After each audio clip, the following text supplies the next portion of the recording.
Hello and welcome everybody to today's webinar, Stacking Strategies with Asset Care. I'm your host and presenter, Brian Lysing with Financial Brokerage. In case you're not familiar with Financial Brokerage, we are a national insurance marketing organization working with financial advisors and insurance agents all across the country in the areas of life insurance, long-term care insurance, disability insurance, Medicare supplements, critical illness, and annuities.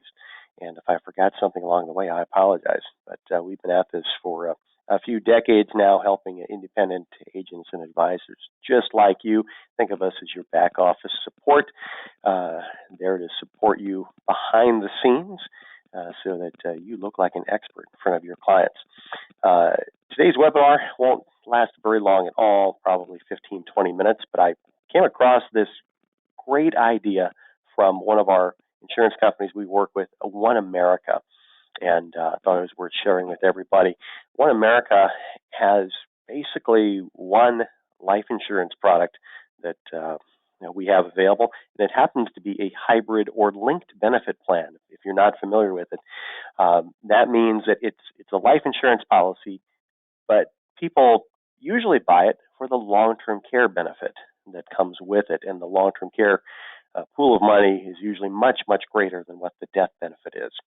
They've got one of the highest quality hybrid products on the market right now, and they shared an idea with us that is designed to help make more sales with folks that are a little bit younger than the target market for these hybrid or linked benefit type policies. Usually, the target market for something like this, or the usual purchaser of one of these policies, is what I would call a pre-retiree. They are within, let's say, 10 years of retiring, or maybe they've recently retired within the last 5 years or so. So we're probably looking at folks 55 to maybe pushing 70 at the most. This has been one of the most popular requests I've had for illustrations so far in 2023.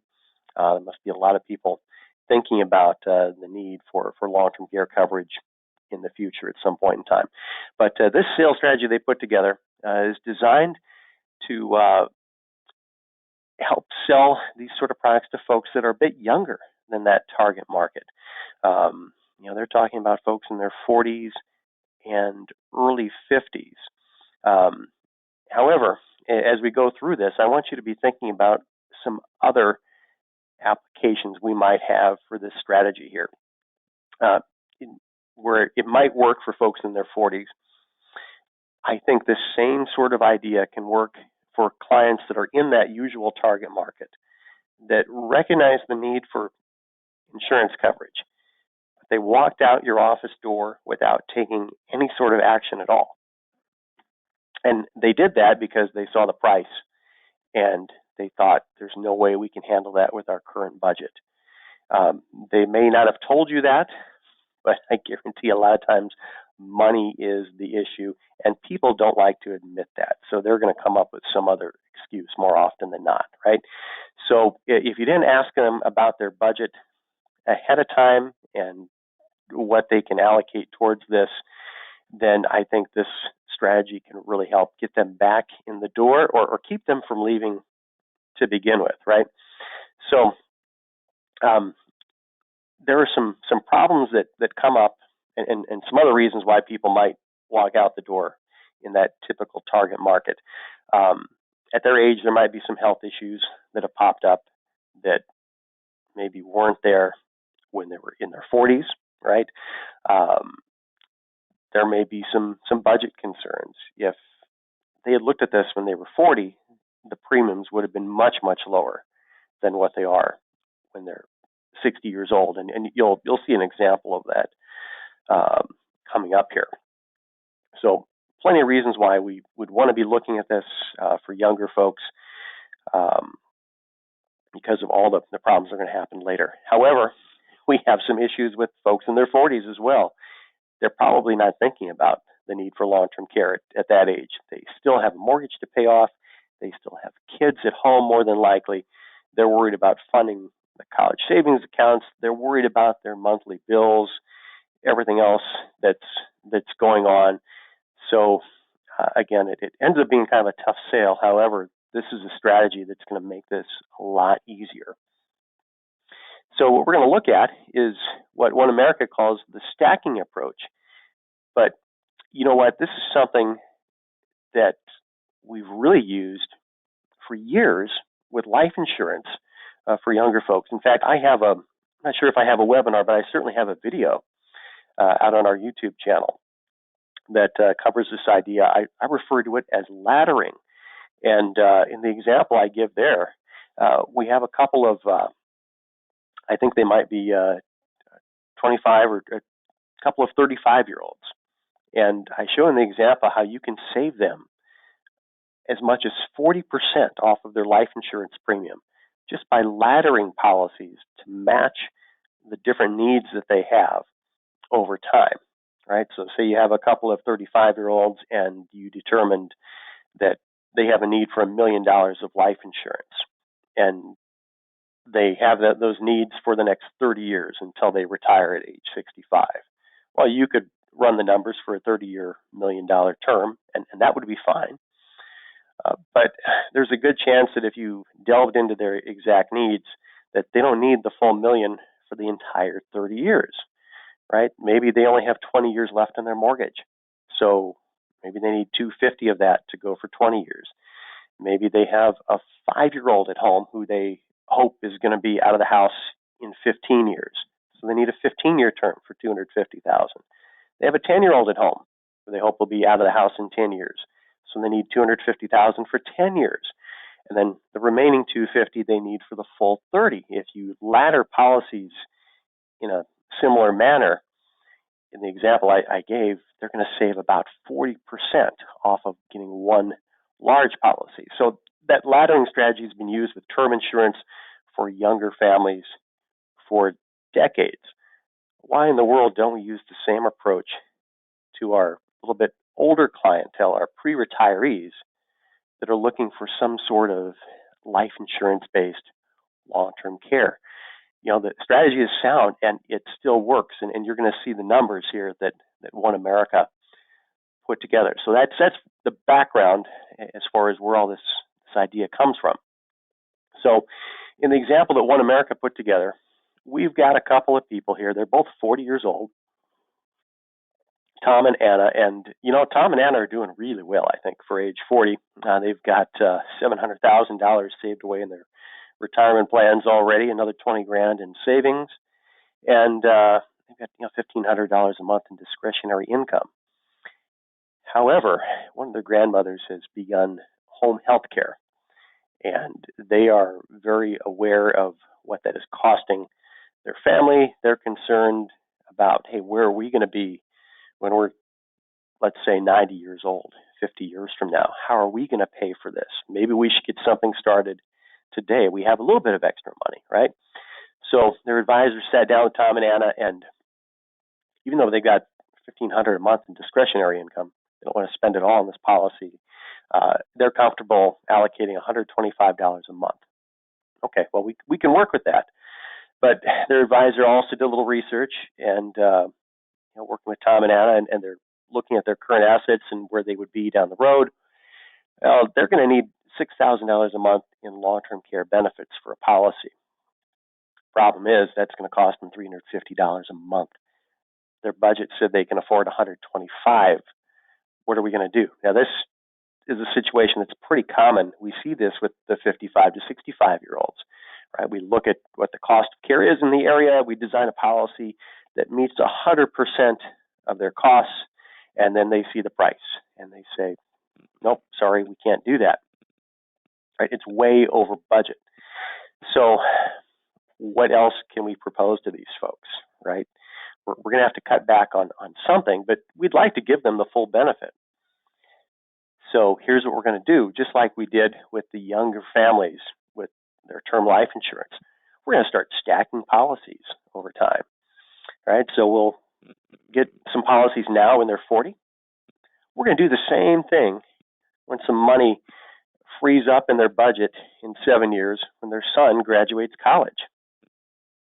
We're going to do it again 7 more years when their daughter graduates college. We've got a little bit more funds available, right? So we can buy another policy.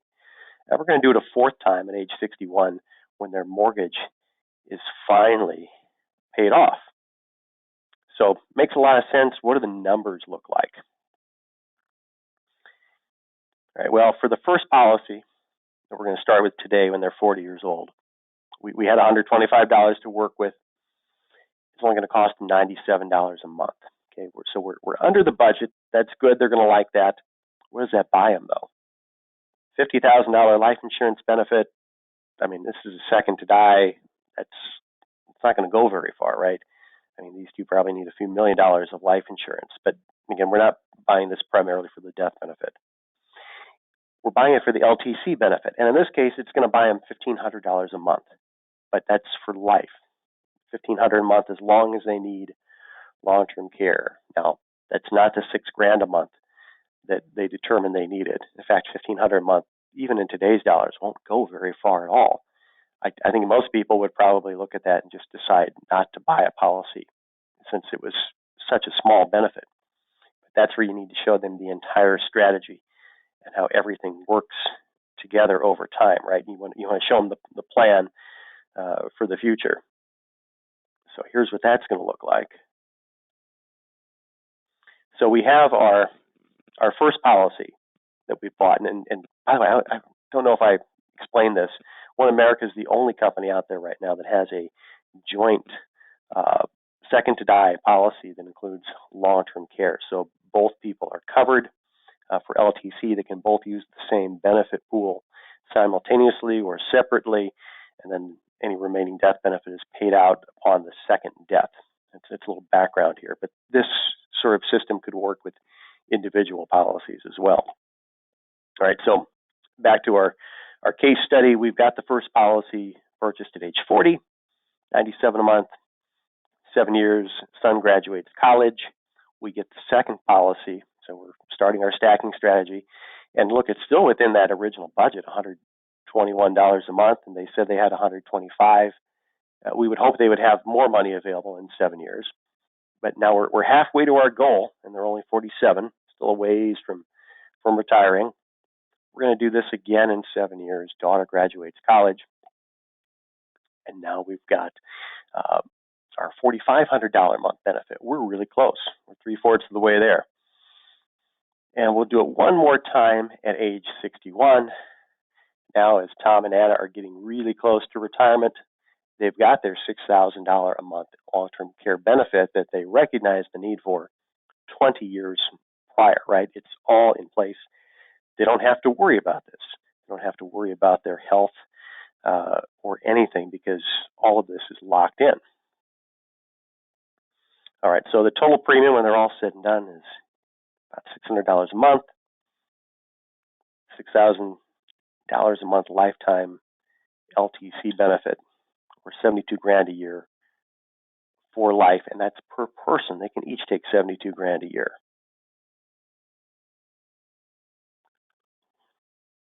Now, this next slide I think is really powerful. So, and this is one of the what ifs, and we've got 2 or 3 what ifs in here. So we know that Tom and Anna, by utilizing the stacking strategy, they're going to end up at about $600 a month in premium. Well, what if they hadn't done that? What if they waited till they were both age 61? As they said, that little $1,500 a month policy, we're just not going to bother with that. We'll wait till we're closer to retirement, and then we'll get the whole thing then, right? We'll have more money, and we'll do it at that time. Well, that's going to cost them, because if they waited till they were both 61 to get the same $6,000 a month benefit, it's going to cost them nearly $900 a month, where they could have been paying only $600 a month. That's $300 difference. Now, I realize they've been paying the premiums along the way. We're not looking at the time value of money here. But there's some other what-ifs that are going to come into play that make it well worth getting at least a small amount of coverage earlier rather than waiting and having to budget even more money for this sort of coverage, right? So we know it's going to save them $300 a month versus waiting. That makes a solid argument there. But here's another what-if. What if we start with this strategy and they buy a policy at age 40, they do it again at 47, they're halfway there, and then I don't know, Tom gets diagnosed with cancer, right? He goes through treatment, he's fine, but for the moment, Tom is uninsurable. They can't purchase that next joint policy. Anna can. She can do that. She can continue on with her own separate individual policy, but this joint policy, they're not going to get another one, at least not right now. So if Tom would have waited till they were closer to retirement, maybe he'd be looking at no coverage at all. Whereas by starting the strategy at an earlier age, he's halfway there, and half the coverage he needs is a lot better than having none of the coverage that he needs. So there's a good argument for starting early. You can lock in that coverage while you're still healthy enough to qualify for it. Now, here's another what if, and I believe this is the last one. What if there was a loss of income at some point in time, right? By stacking 4 individual policies, let's say Tom works for, I don't know, Disney or ESPN, right? They're both downsizing. That's in the news right now. And he was making good money, and now he's out the door. Well, they're going to have to make some budget decisions here. If they had one big policy, the company may or may not allow them to reduce benefits. It depends on the company. But if they had 4 little policies, it'd be very easy just to drop one of them. Pick whichever one matches their new budget and drop that one and keep the others.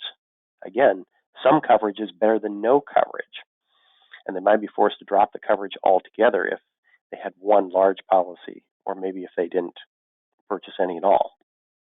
So a lot of compelling arguments there to start purchasing this early, but more importantly, to start stacking the policies. No matter what age a person is, it makes so much sense, for insurability reasons, for income fluctuation reasons. It could be a fluctuation in the stock market, right? But you want to have the ability to control part of this coverage and not be at the mercy of the underwriters or outside sources. And again, I thought this was a great strategy to not only present to younger folks, but to present to your prime candidates for this sort of a product. If they're a little hesitant just because of the premium, show them this sort of a stacking strategy and get them started with something today. And then you've got a built-in sale in 7 years, or it could be 4 years, whatever the time frame happens to be, and build up that coverage over time to where your client really needs it. So that's the conclusion of today's webinar. And I said it wasn't going to last very long, and I will go ahead and get to your questions right now.